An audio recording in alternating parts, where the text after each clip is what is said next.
What's happening today is June 11th, 2021. I'm your host, Reverend Deontay Carroll, right here on Turn Up the Volume podcast. And today is a very special day because I have some wonderful guests. We got a jam-packed show, y'all. We have a wonderful guest here, and we also have our Manhood panel. That's right, Reverend Trey Daniel and Brother James Brooks are going to be joining. They're actually in the queue on the line. And I have a special guest today. He's a phenomenal preacher, phenomenal pastor. He's doing some on the ground work in Tulsa, Oklahoma. And if you've been seeing him lately on the documentaries that's been on TV, the History Channel, they've done some documentaries on the Centennial of the Tulsa Massacre. He was also in the CNN Dreamland documentary that was on a couple of nights ago. And we have none other than the good Reverend Dr.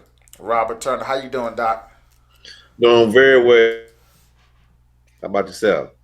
I'm doing pretty good. I'm glad that you're here. I'm glad that I was able to get you on, and I'm glad that you saw fit to take time out of your busy schedule to join us tonight and to have some conversation about something that's very, very important.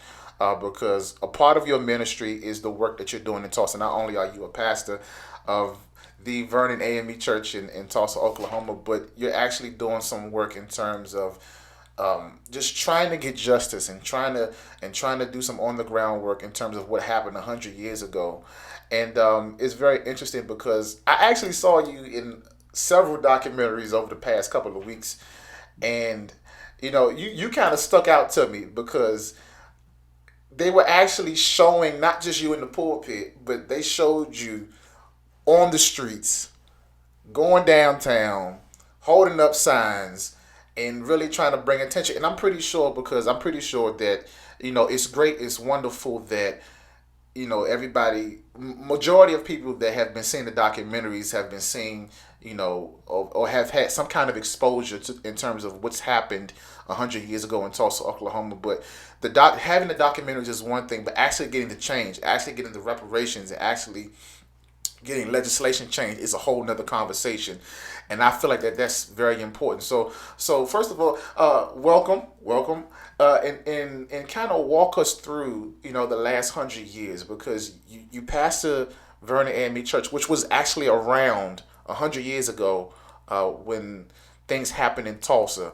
And so, kind of walk us through, for those that are not familiar with what happened 100 years ago. Kind of walk us through in the role that your church actually played on that particular day. Yeah, thank you, brother. We are considered to be the grandmother of Greenwood. Vernon started in 1905, and during the massacre, we were building our superstructure on top of our church. And during those dreadful less than 18 hours of sheer terror, our superstructure was destroyed, and miraculously, our basement survived. And during the massacre, people actually sought refuge inside of our church basement. They sought refuge inside during the bombing, during the attacks. They sought refuge inside. And immediately following the massacre, we worshiped that following Sunday. And they came back to that charred remains of a basement, and they worshiped there. And we worshiped in the basement until we finished building on top of our sanctuary. And we still have the chairs people sat in the basement of our church. And after the massacre, when we got no insurance money paid at all, the members of our church dollared up and paid off the mortgage to rebuild our sanctuary. And we just recently discovered that book, or rediscovered that book of the church secretary during the 1930s, and we got that book restored. And her ledger is actually called Book of Redemption, and the Book of Redemption has just now been redeemed, and we have it on display now as well. Reverend Turner, so when you were coming on, I was talking to the Manhood panel, and I was explaining to them that the picture that I have behind me is actually a gift from my wife, and I don't know if you can see it very clearly, but Black Wall Street. Black Wall Street, and so it's a gift. Shout out to my wife, Lamika Carroll. Love my wife, and so she knows what I love, and so she bought this for me for Christmas, actually, and it's Black Wall Street, and it has detailed information about what happened, 100 years ago. And you see some of the individuals from Black Wall Street, and you see the city in flames. You see men and women, great men and women of your city, in which you pastor. And every week, this show hangs behind me because I feel like it's a very important moment in history because it speaks volumes into what was accomplished in Yeah. that community where you pastor, and it speaks volumes to um, the fact that the coming together of African American people and how powerful that was, and it's also a reminder in terms of what these people went through that particular night. And so when I look at this picture, I'm forced before I sit down to look at that city in flames and to look at homes being burned and churches and things being bombed and things of that nature. So because I know we have, if I'm not mistaken, at least three survivors left. If Yeah. I'm We have three survivors Yeah. left. And how does the city kind of recall that particular night in terms of what happened that night? The city has really just recently in the last 20 years apologized for the massacre. And at this last city council meeting, they they had a resolution recognizing what happened and the commission's report in 2001 and the atrocity that it is. I mean, but that's just lip service to me Yeah, if it's not followed up with some concrete action. I mean, how would we feel as a nation if the Nazis just apologized for the Holocaust and they just said, right, okay, and then waited 100 years to do it, right? right, So, well, we're sorry, what happened was wrong, and that be it. No, that's not good enough. Confession is good, repentance is great, right. and reparations is better. Talk. So let me ask you this question then, because it leads to actually to my question that I had for you. So I guess what does reparations look like for you and for the people of Tulsa and even for the survivors? Because I know we hear that word reparations. We've been hearing it the last couple of years. It's been tossed around, but over the last couple of weeks, America, through the documentaries, through your participation in the work that you do, people have been exposed to a whole nother level what happened 100 years ago, and the conversation or the topic of reparations has come up. So what does that look like for you guys? Uh, well, we actually have a head start in Tulsa Okay. than the rest of the country Okay. because of what the commission did in 2001. We had a state sanctioned sponsored study, right? Okay. And that commission. And before I even tell you what the recommendations are or Right. were, I need to tell you who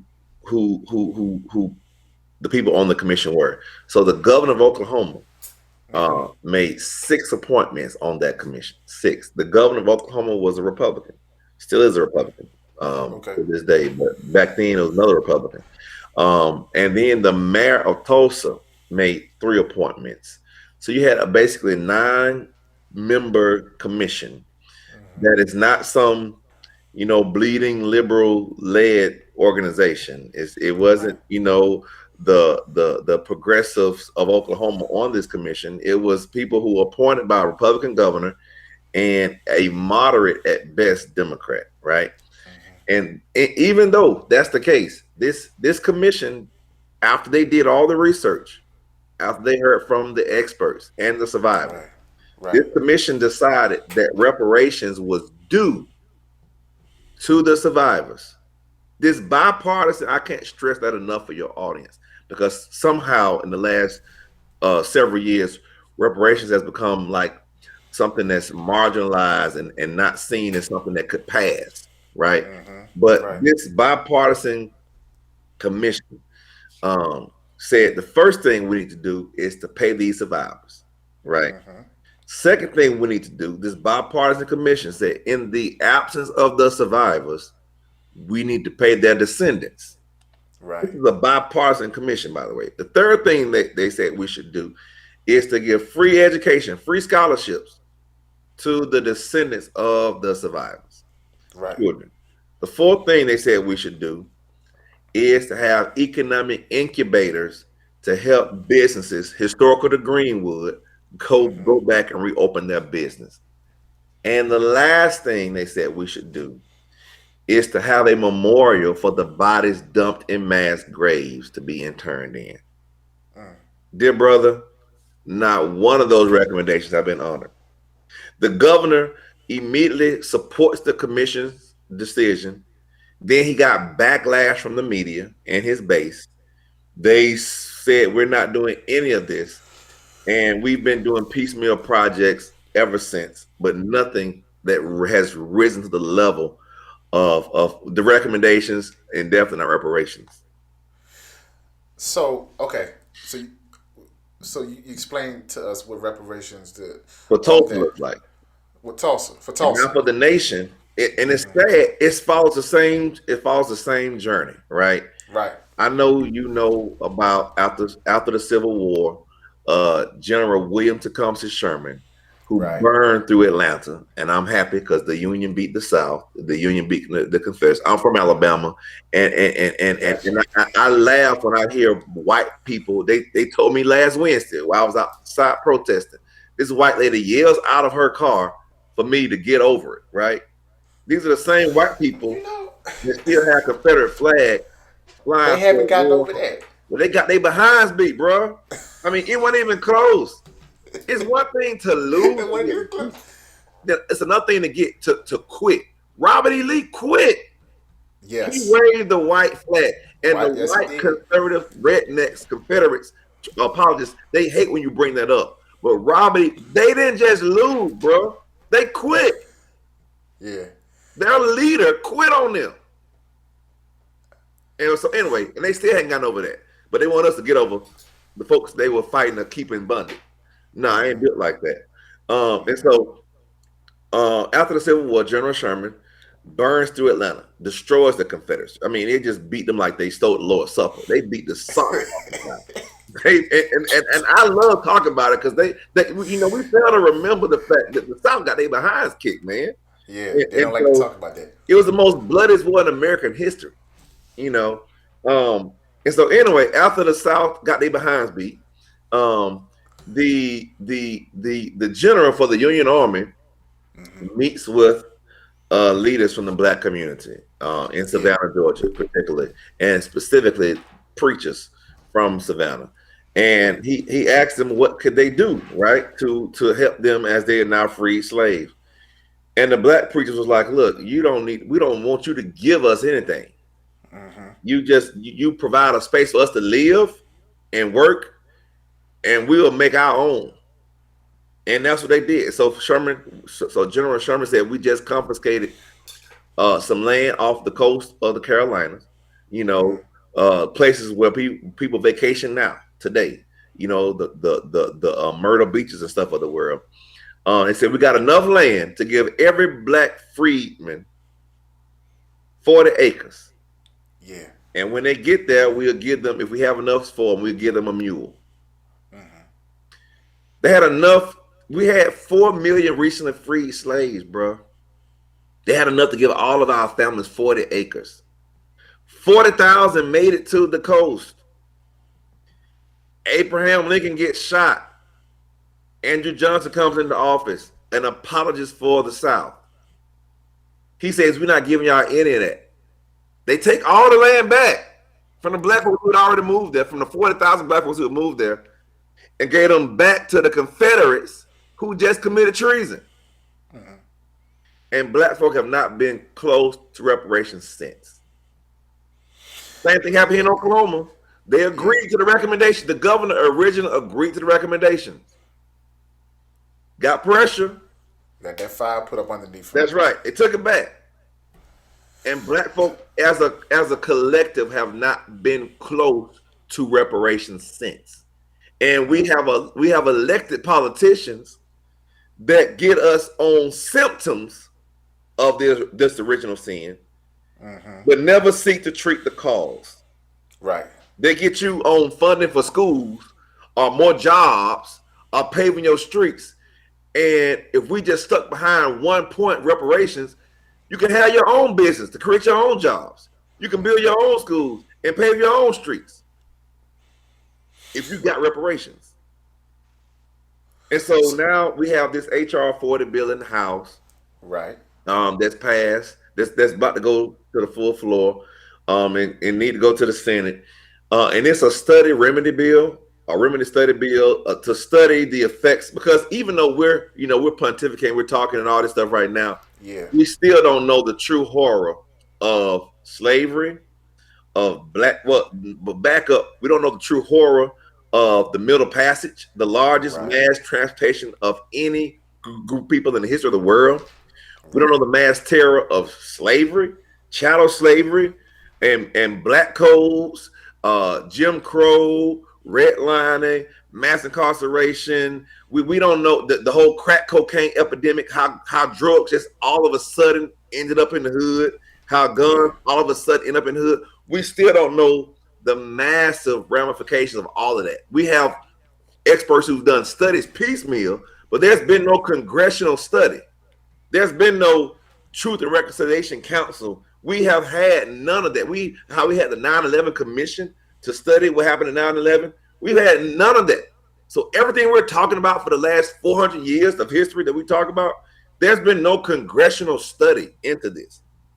So it's all just different scholars here and there doing what they do well, but it's not been something there's never been a reservoir of information with the full backing of the United States government getting the subpoenas, getting the information, getting the documents that regular experts, you and I, don't have access to. So we only know the tip of the iceberg of our trauma. That's it. That's all we know, the tip of the iceberg of our trauma. We don't know anything else, right? And so HR 40 is designed to allow us to have that study, to have that commission formed, and to do it in lieu of repair. And we got a country, we got a government now that's not willing to do that. And I'm not talking about just Republicans either. Oh yeah. And I'm just gonna be You clear got to hold about both that. sides. You It's got to on hold both both sides sides. accountable. And see, that's what ticks me off. And I'm not a defending Republicans at all, because they're terrible, But we've given some people who support other issues we agree with a pass. Right. I remember my frat brother Conyers, who presented HR 40 for years and couldn't even get a second in the United States House of Representatives. Couldn't get a second. So, yeah, that's what we are. And that's what the nation is on their reparations fight. And that's where the state of Oklahoma, state of Tulsa is in ours. So, okay, I was reading some articles, and of course, with all the documentaries and everything, because we approached the Centennial like a week ago, and I was reading some articles. Correct me if I'm wrong. There has been money raised, something around like $30 million. I believe. Yeah. How much of that has gone towards the survivors? That's a great question. Let me tell you about $30 million. And I don't know. Enlighten us. I don't know which articles you read, but there's a lot of stuff involved in some of that stuff about some things that were offered and not, and just it's been a whole lot of mess. The money that was raised, and I want to clear up something too, because I've heard some stuff that's not been true. The head of the commission is a black man. Okay. A brother, a state senator, who 4 years ago saw that there was nothing being planned for the Centennial commemoration. Nothing. Stop it. Nothing being planned. So for all these folks who doing all this talking now, in 2016, nothing was being planned.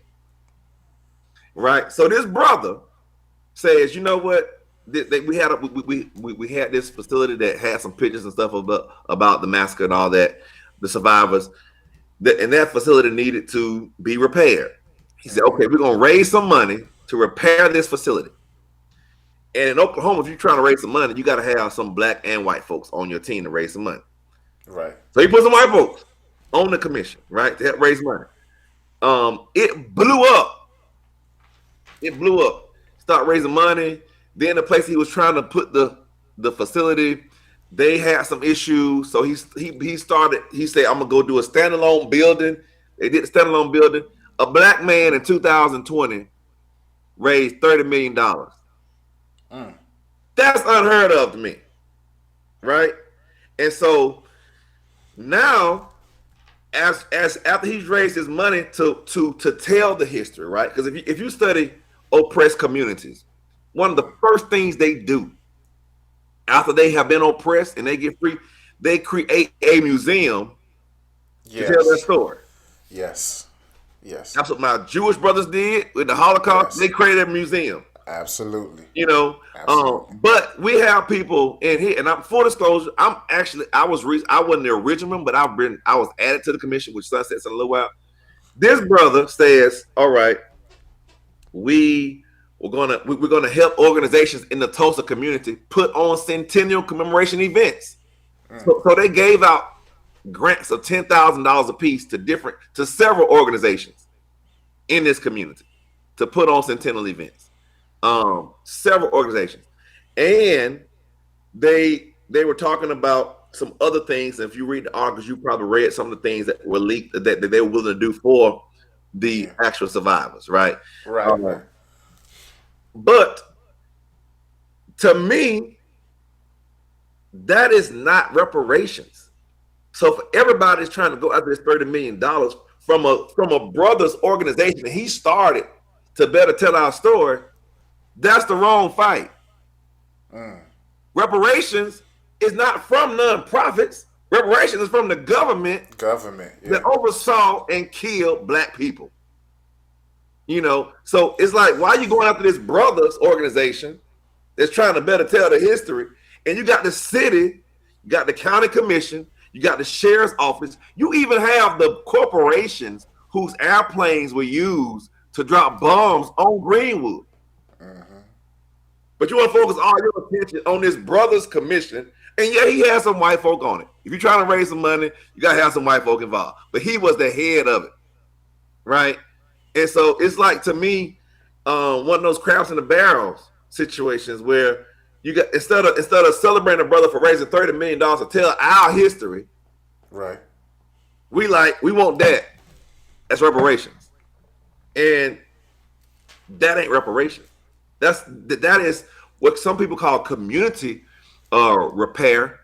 But when you're raising money, when people give you money to build a building, it's unethical to take that money to do something else with it. It's unethical. So, and thank you for that. Thank you for that, because I've heard different stories, different opinions. And that means a lot coming from you because you're actually there. And I'm in the lawsuit. I'm a plaintiff. Vernon is the first plaintiff in the lawsuit. Right.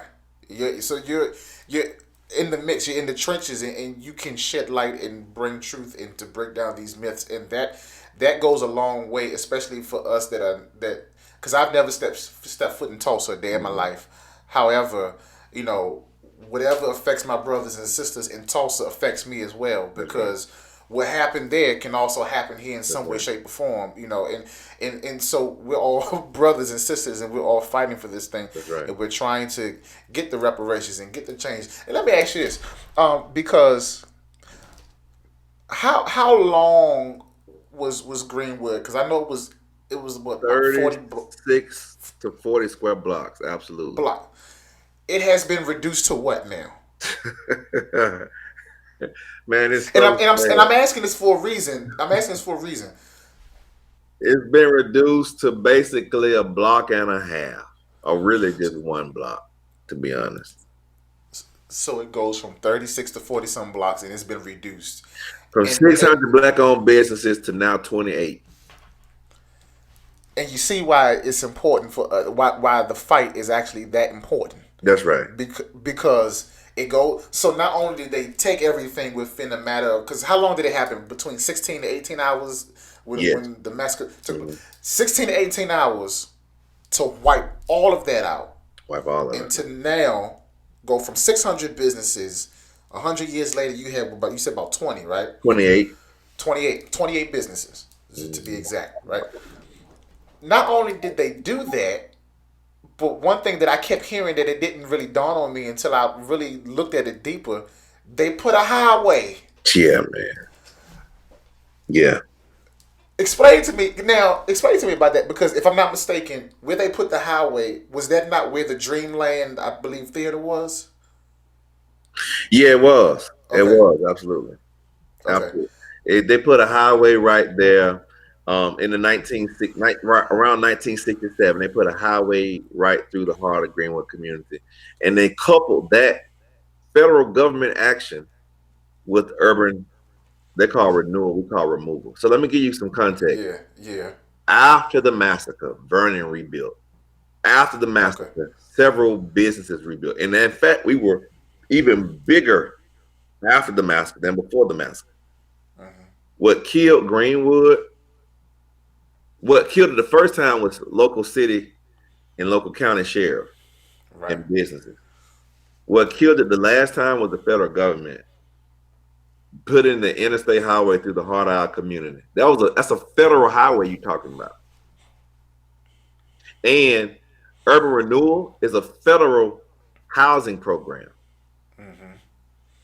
And so as the interstate highway was being built, the local land authority comes offering people checks to buy property, to buy their property because it is now become depressed due to the presence of the interstate highway. And so you had folks just giving their land away, basically. The pastor of Vernon at that time was Yeah. telling the people not to sell. Mm-hmm. They sold anyway. And as a result of that, the largest landowner in the Greenwood community, historic Black Wall Street, Yeah. is the city of Tulsa.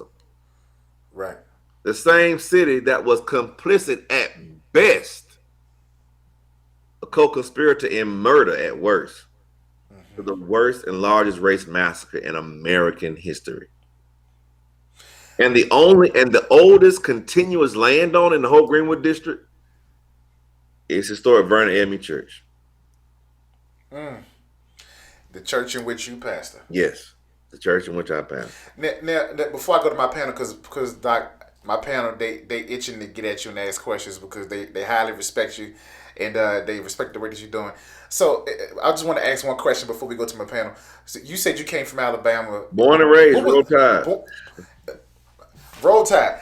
Born and raised in Alabama. What was that like to go from Alabama? Did you know anything about Tulsa before you came to Alabama? I'm pretty sure you probably did. But what was that like, and did you know kind of what you were getting into? No, I didn't know what I was getting into. I knew where I was going. I'm originally from Tuskegee. Mm-hmm. I was born on the campus of Tuskegee University. In fact, Okay. I was born in the first and last black hospital in Alabama, John Andrew Hospital, um, which was also the site from 1932 to 1972 where the U.S. government gave syphilis to black men. Mm. I was born in that hospital. Tuskegee is also the birthplace of Rosa Parks, the place of work for Booker T. Washington, Absolutely. George Washington Carver, and the place Yes. where the Tuskegee Airmen learned how to fly, and Lionel Richie learned how to sing with the Commodores.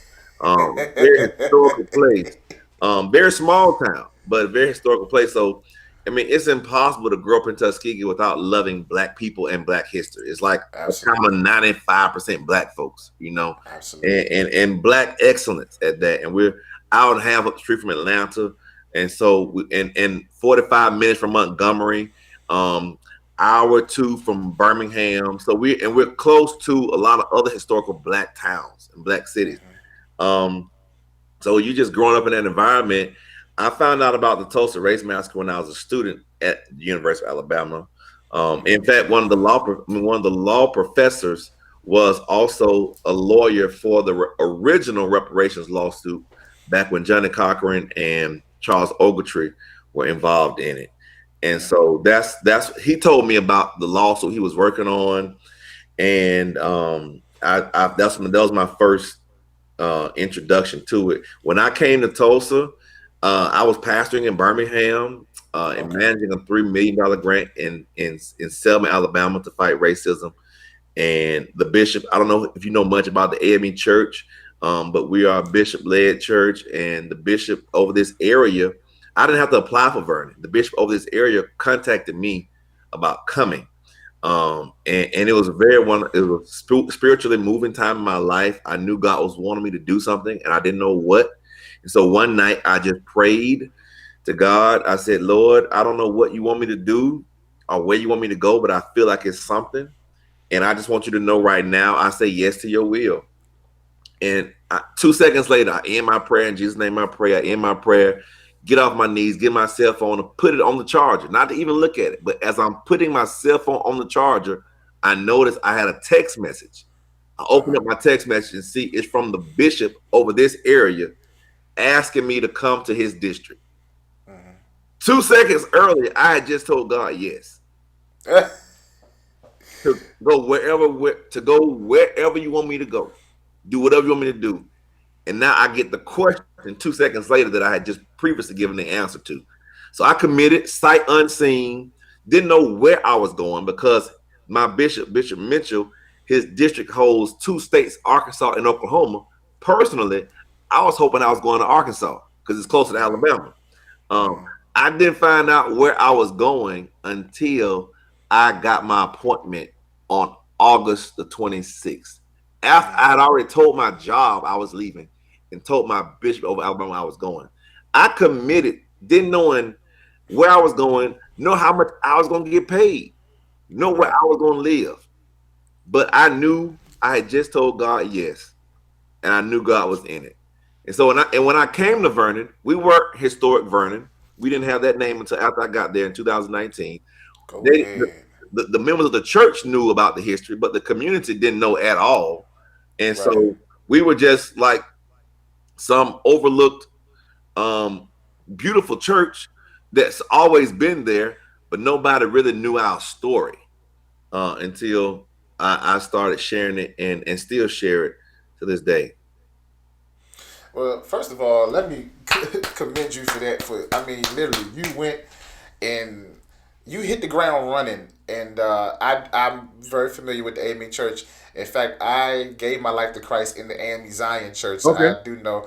And Brother Trey, who I'm about to bring on my panel now, actually, Brother Trey, he's another minister of the gospel, so he knows kind of how that works with it in terms of God, giving you a call. But I want to bring on my panel, my manhood panel, Doc, as I was telling you earlier before we went live, my manhood panel, Reverend Trey Daniel, and we got Brother James Brooks here, and so we call ourselves the manhood panel because when it comes to issues, social issues, and I kind of bring recurring guests on, and these two gentlemen, they're my brothers. I love them. One of them actually went to Howard School of Divinity with me, but I want to bring them in because they had some questions. And we're gonna start with the senior guy here, Brother James Brooks. We're gonna let him go ahead because I know he had a question he wanted to ask you. Go ahead, James. Brother, bless you, first of all. Second of all, I'm very familiar with the A.M.E. Church. I'm from the second.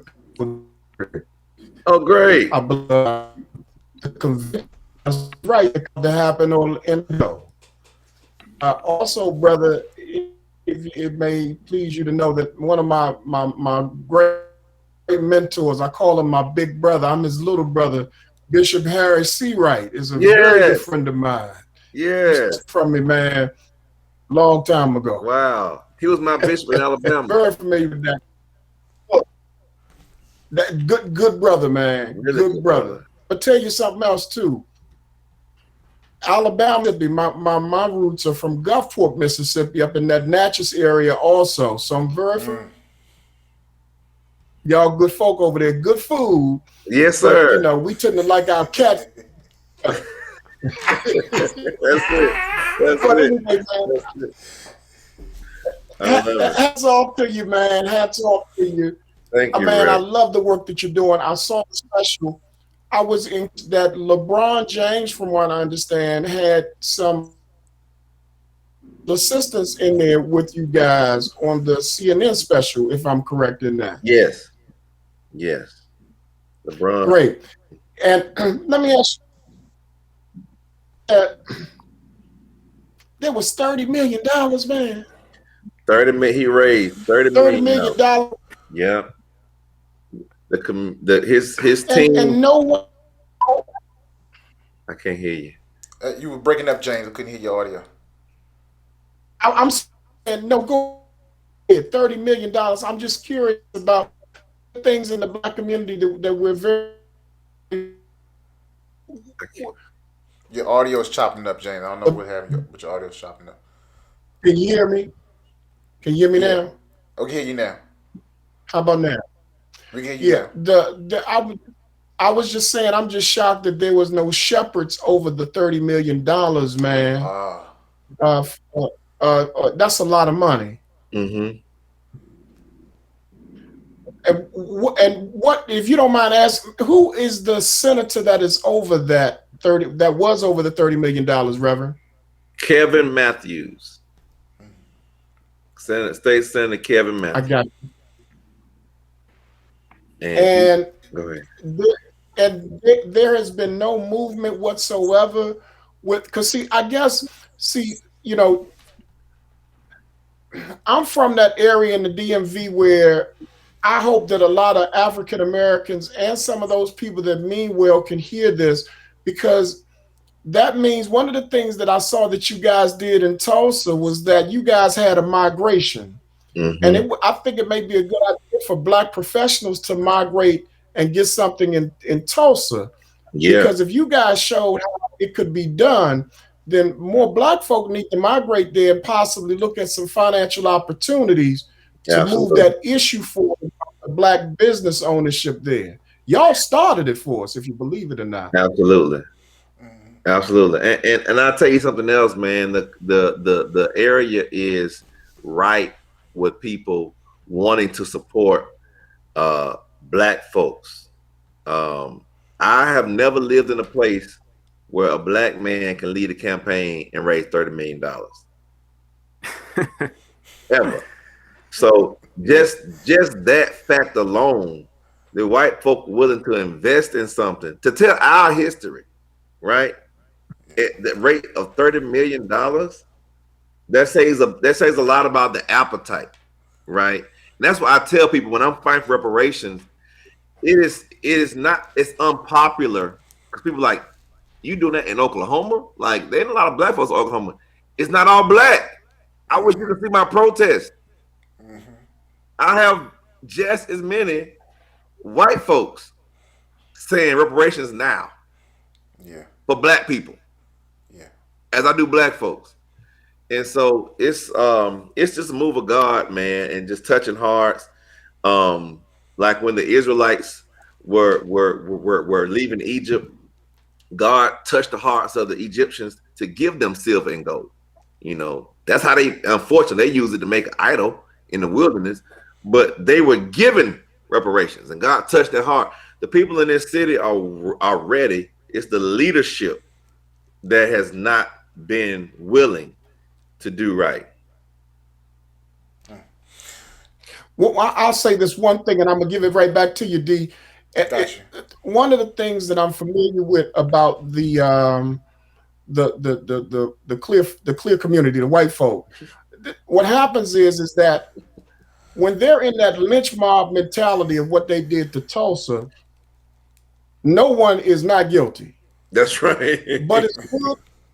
That's right. But it's good to see those good meaning white brothers and sisters coming from out of that lynch mob mentality and addressing inequity, and they're actually doing it along with like-minded people like yourself. Hats off to them. But that means that there are others out there that need to get out of that lynch mob mentality of silence You're right. and move forward and help out y'all even more. Because one of the things that the election showed us throughout the entire color line this year was that if we can get all the rainbows of the universe together on one cause, we can make things move. That's right. And that's what you were showing right there, that it is possible. It's possible. It's going to take a lot of work and a lot of beating the pavement. Like this was not, we still haven't finished at all. And I told the commission that whatever they got, whatever they raising, make sure you tell these donors they not paying reparations, right? This is a form of repair. I get you, but true reparations comes from the people who actually did it, and that's the government. The government sanctioned this. The government allowed this, and the government upheld this. So they still got to pay. So basically, by y'all writing these checks, you're not letting the government off the hook because they are still culpable and they got to pay. I just pray, man, that y'all do this. One of the things that we had here in D.C. was this mayor by the name of Marion Barry. And he was very successful. People know his story in creating black wealth here in the DMV. The only criticism that I had about my brother Marion Barry, who's actually a frat brother of mine. Okay. Your phone, it's breaking up. Your audio chopping up again. I'm sorry. Yeah. Sorry. It's still chopping up a little bit. Can you hear me? Go ahead. Sorry about that. The problem that I had with Marion Barry was that he didn't have enough proteges. So I hope that you guys get some proteges, man, to wrap around a movement to build on top of the Black Wall Street that you guys are in the middle of embarking on again. Amen. Love it. Thank you for that. Yeah. I want to toss it. Go ahead, toss it to my other good brother, Trey. Trey, go ahead, man. Yeah, thank you so much, Reverend Carroll. Yeah, Pastor Turner. James kind of segued right into the question that I wanted to ask you. As someone, who is a millennial, who's someone who's young, we've been voter suppression, we've been getting into the fight, stepping out, coming out in tremendous numbers as it relates to voting, as it relates to last year, presidential elections, state level elections. I wanted to hear from you, like, what are some things, that millennials, these younger people, these proteges that Brother James just said, like, what are some things that we can do to get active and involved? I heard, I think it was on a special that they talked about. Now they're talking about the Tulsa massacre in schools. It has literally been sanctioned by the state to be able to legally talk about it in schools. So do you see that this millennial core, this group, being more receptive to what's going on, stepping out there, coming alongside of you as it relates to speaking for reparations and just really speaking for progress and justice? Yeah, no, that's a wonderful question, Reverend. We have several millennials. I'm the oldest millennial. I think they count you as a millennial if you graduated high school in the thousands. And so you one of us, Doc. You one of us. I graduated in 2000, so I'm technically the oldest millennial, you and me. But yeah. I get that you have a valid point. One of the things that I've tried to instruct the younger people who have come to our marches and protests, and I've been a part of several in this city, is that you have to move beyond your screens and your tablets and your phones and actually hit the pavement, hit the streets. People don't really respond a lot to trolls or social media posts, especially now since the post-Trump era. People still respond to physical presence in the streets. But that doesn't mean that you can't do things digitally, like signing online petitions, which we have for reparations, or trying to make a video or Snapchat. Those things actually work. But what really helps is when people physically see you at the city council meetings, when they see you at the school board meetings, when they see you, packing out the halls of state legislatures across the country. When our teachers did that last year before last, that made movement. That made things happen. When we saw people hit the streets in the summer of last year, that got a lot of attention. We're still waiting on the George Floyd bill to pass. It seems that massive action works for everybody else but Black people, because people have a reticence to do what we ask them to do. But it says a lot. And what I would just suggest for young Black millennials is to make sure, and I know Black millennials, we push everybody's cause, right? We support everybody. We support anybody. But we need to make sure, as Black millennials, we don't forget about our own community, and we need to make that our number one issue.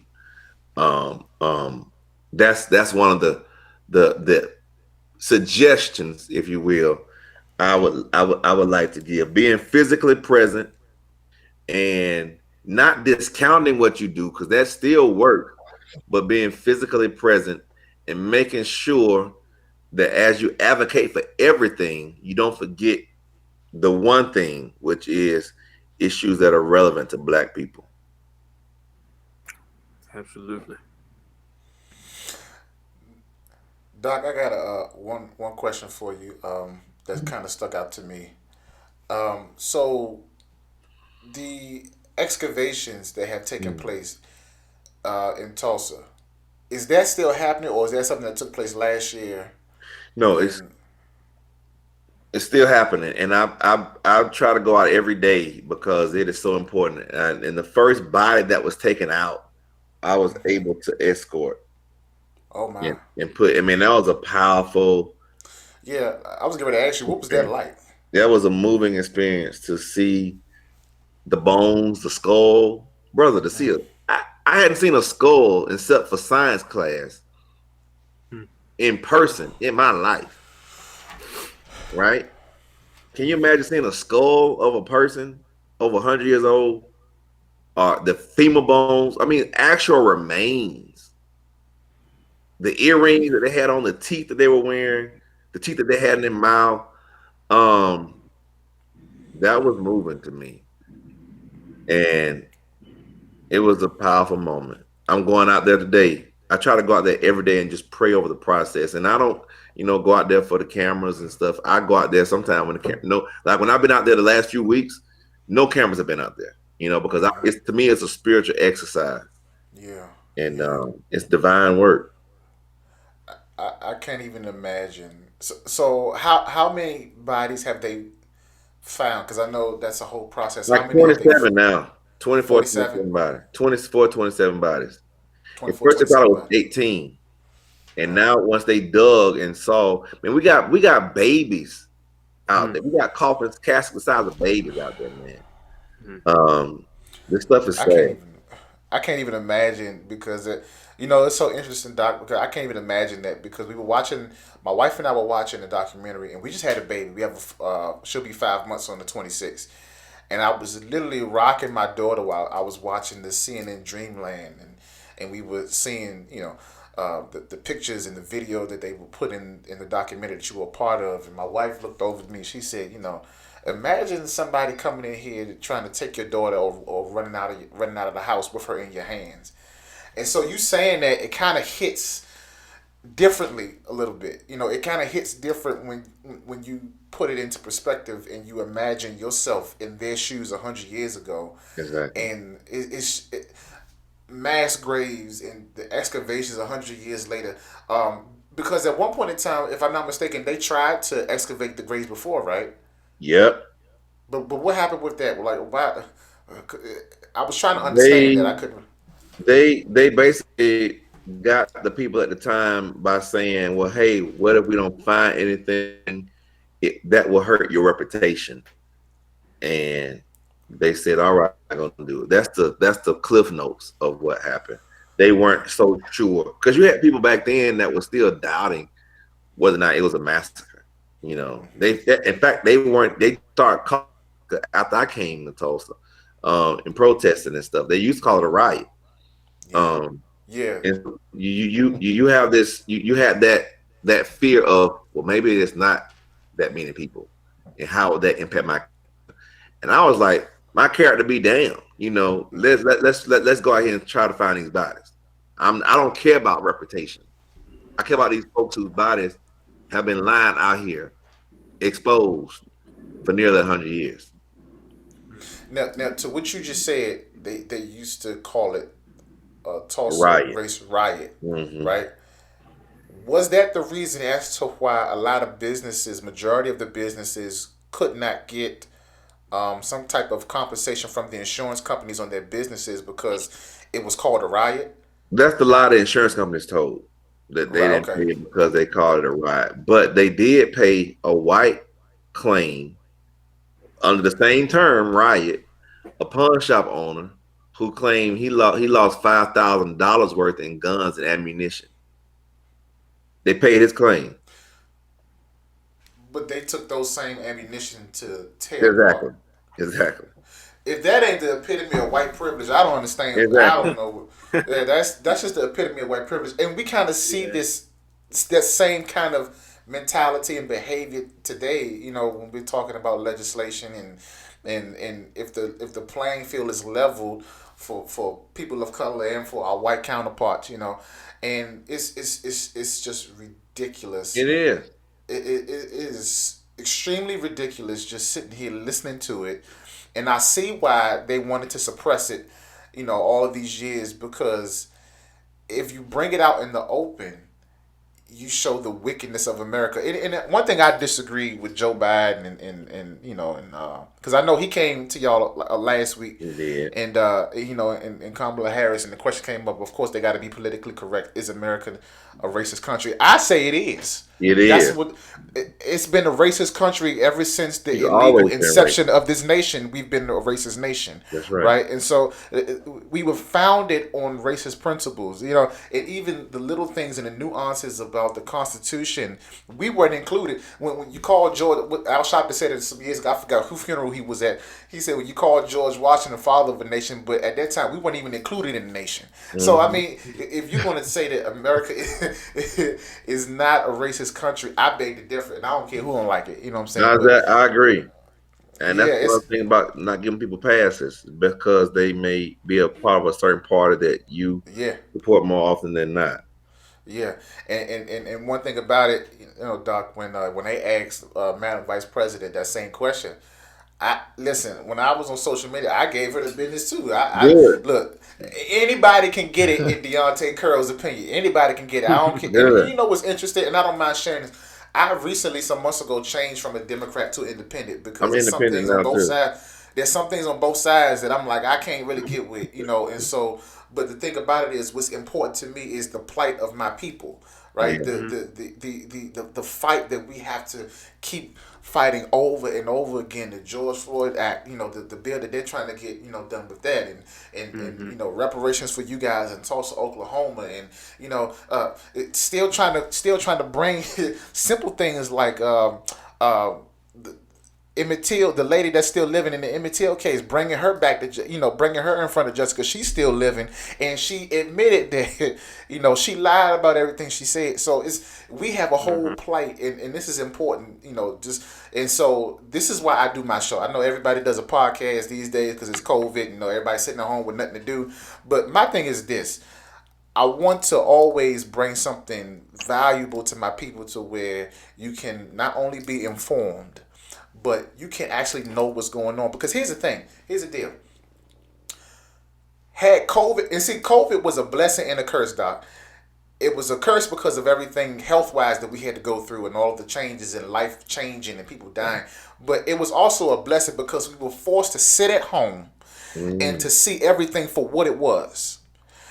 Had COVID not happened, our community probably wouldn't have responded to George Floyd and really probably paid attention to what happened to George Floyd the way that we did because we were sitting at home. Had COVID not happened, right, we wouldn't really have seen what happened, you know, in terms of what happened on January the 6th to really see how racism has really not changed and how white privilege is still a thing. Had COVID not been a thing and not been present, we would not have been forced to really look at the root in terms of how this nation started, and with all the racism, with all the prejudice, with, you know, things being suppressed, and even coming up on the Centennial of what happened in Tulsa. Like, this pandemic has forced us to really sit back, evaluate a lot of things, because It was no longer business as usual. You go to work, you do this, you do that, you have your normal schedule. Stuff was locked down, stuff was shut down, and now you're on social media. Now you're forced to read articles. Now you're forced to do your research and do your homework and to see what the heck is actually going on with our nation. Mm-hmm. And that is the thing. If we could look at everything that's negative, we also need to find a positive That's right. in terms of what's happening. Because if we can find the positive, then there can we find the beginning of growth. We can find the beginning of change. There can we find the beginning in terms of how to make things better. Amen. And that's just my opinion. That's just my opinion. I'm entitled to my opinion, but you know, and I say that to anybody that's listening to this show. You might be in this hit a preacher coming in now. Anybody that's been really in this pandemic and you know you've been losing your mind going through changes or what have you, understand that things don't just happen for a reason. You know, God allows things to happen for a reason. And so the thing is, with this time off now, the world is getting ready to open back up. The country getting ready to open back up. What have you done with this time, this last year and some change? Have you done something to empower your people, to uplift your people, to encourage your people, to edify your people, to bring your people to a different place in their life to where they can prosper and grow? Or have you been sitting twiddling your thumbs, wasting the time away?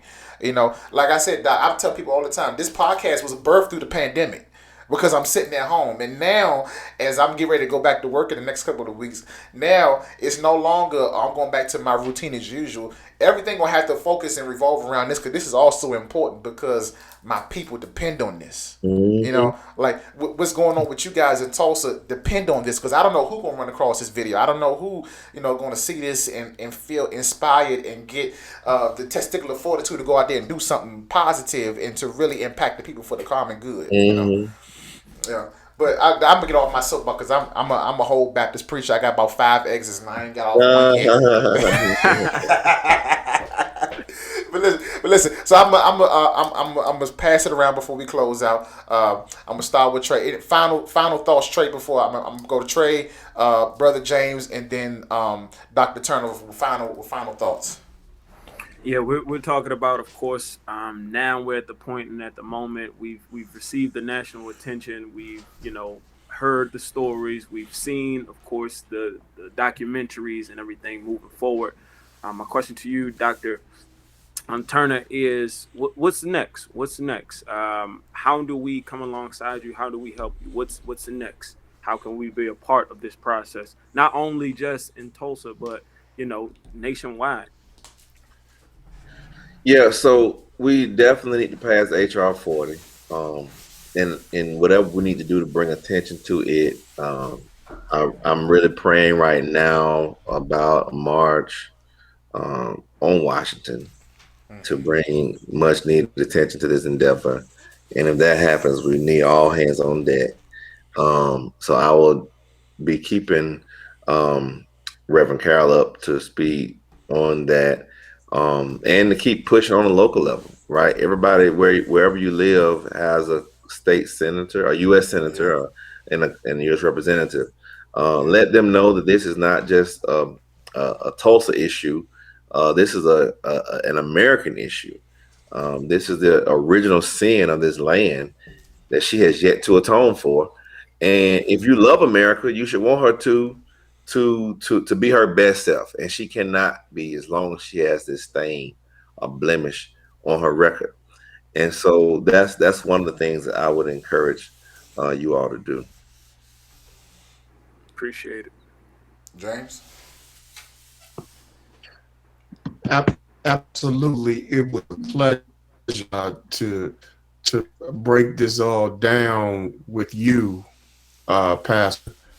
It was a pleasure, and it was a pleasure, Reverend Carroll, to bring this other strong Reverend on. I applaud you in this.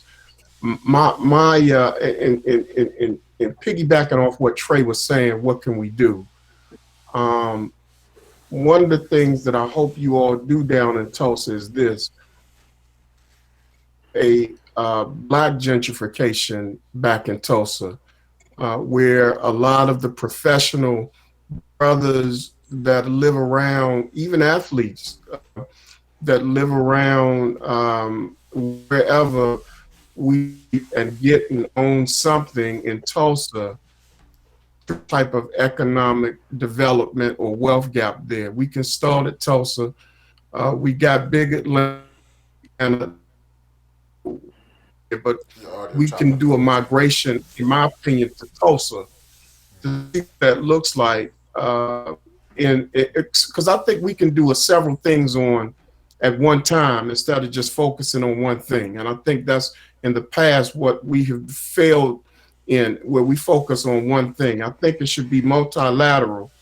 One of the things I think we should focus on is bringing Black wealth and see if, like, maybe 10-year or 7-year mark, if we lost what 600 and we only got 28, let's see what we look like in 10 years and 7 years. Let's see if we're adding, and then we'll celebrate when we get to 600. How about that? We'll celebrate when we get to 600.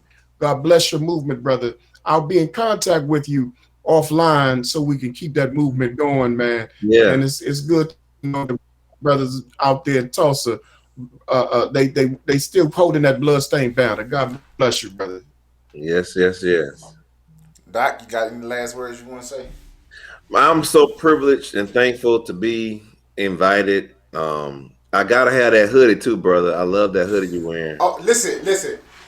My wife, she watching. My wife is watching. Listen, my wife is the baddest thing on the land. Triple X. Listen. My wife got this. Matter of fact, I said to myself, I was going to do this for Doc. Look, she got this for me a while ago, and now, if anybody know anything about me, my clothes on my show are iconic. You know, I'm always wearing something, whether it's a tracksuit, a jogging suit, or something like that. And hoodies, the hoodies are iconic anyway. But she bought this, and I said I was gonna wear this when you came on the show because it's very fitting and it's very appropriate. And so I know my wife is tickled pink to know that you actually like the hoodie because she bought this and picked it out for me so I could wear it on the show. And so yeah, matter of fact, we're gonna look into that to see how you said 3X. We're gonna look and see how we get you a hoodie. Up, man. I'll take care of it. I want that hoodie, man. Yeah, no problem. And listen, I'm gonna try to make a trip to Tulsa. Come on, because I got a newborn baby. So listen, I'm gonna come to Tulsa. I want you to try to show me around. Hopefully, Trey's actually from this area. Trey, he actually from here with me and James at, and so hopefully, we all get to travel. And COVID is kind of letting up on us, and the restrictions are letting up. Through. Yeah, we all. I want to come through, and you can give me a tour and show me everything. Because there's one thing to read about it in pictures and to see the documentaries, but to actually be able to be there, I'm pretty sure it's a whole different experience. Yeah. Well, man, it's you blessed me today. So anytime you want to, just let me know. I'll be out of town a lot in July, but other than that, I should be here. Okay. All right. Well, good brothers. Hold on. Give me 1 second, Doc, Reverend, Trey, and James. Y'all hold on 1 second. Let me close the show out, and then we do offline briefly before we go our separate ways. All right. So listen, I want to thank my guest, Reverend Dr. Robert Turner, for coming on. He's on the ground in Tulsa, Oklahoma. I want to thank my Manhood panel, Reverend Trey Daniel. He's out there in Georgia. He's still fighting, dealing with the voter suppression piece. I want to thank my other brother, my good brother, James Brooks.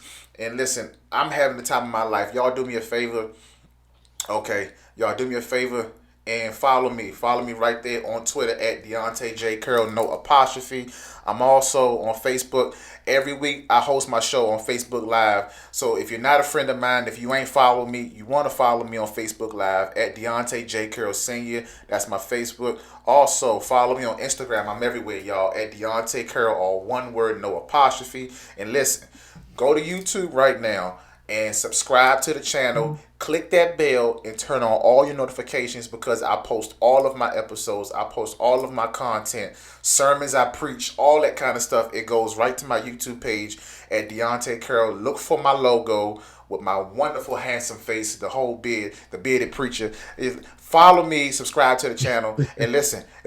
Jay, I know you laughing, Jay. And listen, if you want to be a blessing, feel free to be a blessing. There's my cash app, because it takes money to run this show, to run the software, to do different things, to make sure the lighting is right. Because when I come to you guys, I want to bring a quality show, something that you, my people, can be proud of. So if y'all want to be a blessing, if you want to help enhance the show in any way, shape, or form, feel free to give it the cash app at DJ Carroll 91. Also, I have a Zelle at DeontayJCarroll@gmail.com. Listen, thank you guys so much. I love y'all. Y'all be easy. Listen, we've been through so much from the time that we have been brought to this land up until now. We got so much we want to say. In my humble opinion, white supremacy is having a temper tantrum because we are now voicing our opinions, voicing our frustrations, and there's not a doggone thing they can do about it. And so what I have to say to that, I'm gonna tell y'all what I tell my boys, my 3 sons, that I tell them all the time. Whatever you got to do, say it with your chest. Until next week, I'm Deontay Carroll, Reverend Carroll, host of Turn Up the Volume podcast. I love you guys. Reverend Turner, Brooks, Trey, y'all stay put. Let me play my exit song. I love y'all. Until next time, y'all do me a favor and keep that volume turned up. Be blessed.